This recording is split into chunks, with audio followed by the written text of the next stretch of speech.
छी सब सखी बहिन पा, हम एक छी, हम एक। नमस्कार सब सखी के, हम अंजू मिश्रा गुड़गांव से बड़ लुड़गर तो नहीं छी, मतलब जे किछ लुड़ अबैया से अहाँ सबके समक्ष प्रस्तुत कर रहल छी। हमर वीडियो के कृपया लाइक, सब्सक्राइब और शेयर करब। धन्यवाद। हमर लिखल 4 पाँति सुनू। दुनिया आगा बढ़ल जाए, दुनिया आगा बढ़ल जाए, कोना रही मिथिलानी पाछू ये।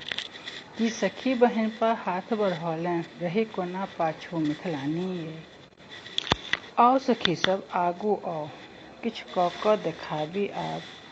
बाधा सँ न डरायब आब, मातृभाषा मैथिली बचायब आब। मातृभाषा मैथिली के बचायब आब अपन जिम्मेदारी ए। दुनिया आगा बढ़ल जाए, कोना रही मिथिलानी पाछू ये। चलू बनाबी अपना के गुणवान, चित्रकला मिथिला चित्रकला संग सीखी पोती विधि विधान, अर्पण पुरहर ढेकी दान, धरोहर अपन हम बचायब, रही कोना मिथिलानी पाछू ये।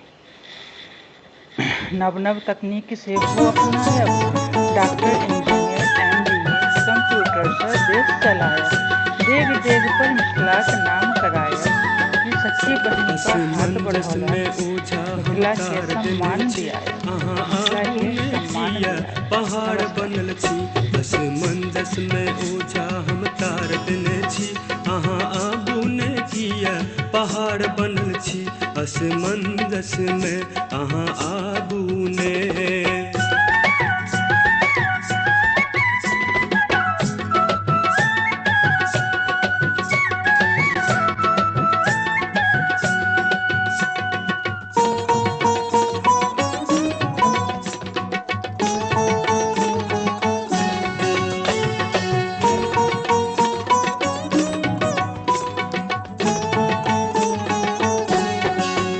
जना सीता कानैत छली बोन बोन में, बोन बोन में।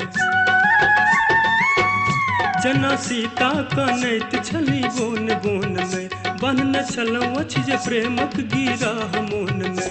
3 बेर पत्र लिखल जवाबो ने आयल, 3 बेर पत्र लिखल जवाबो ने आयल। बुझ न जाइत जे देशक सब वार लेने छी, असमंजस में ओझा हम तार देने छी, अहाँ आबू ने किया। पहाड़ बनल छी असमंजस में, अहाँ आबू ने।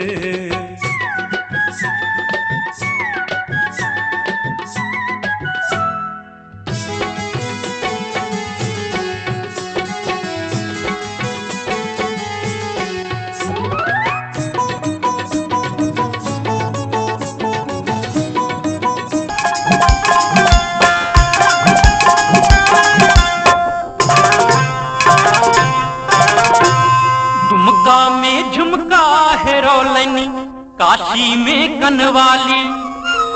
हम पुछलियन के चोरौलक, अहाँ के ठोरक लाली। हुनकर नथिया बरामद भेल हमरा, रंगीला जिला बलिया में। हुनकर नथिया बरामद भेल हमरा, रंगीला जिला बलिया में। दुमका में झुमका हेरोलन, काशी में कनवाली। हम पुछलियन के चोरौलक, अहाँ के ठोरक लाली। हुनकर नथिया बरामद भेल हमरा, रंगीला जिला बलिया में। हुनकर नथिया बरामद भेल हमरा, रंगीला जिला बलिया में।